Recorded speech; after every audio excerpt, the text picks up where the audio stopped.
So as a cook, I get asked a lot, what kind of stuff do you cook at work?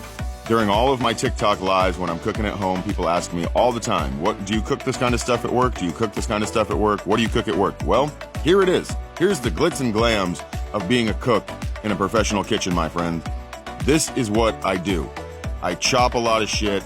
I throw a shitload of stuff on the griddle. I season it. I toss it around. 25 years of experience has led to this. This is what I do at work. It's glitz and glam, guys. This is why I cook at home for my heart and I cook at work for a paycheck. You see what I mean? It's not as fulfilling as you think it would be, right? I mean, there's only so many times you can crack eggs before you go mentally insane. You know what I mean? That's the truth of the matter, guys. Flip some pancakes. Gotta make sure that we cook some more eggs here. We're spreading out some eggs to make an omelet. This is what I do at work.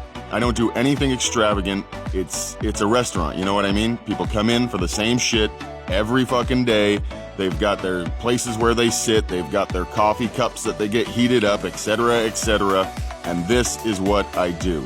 This is the glitz and glam of the restaurant industry, my friends.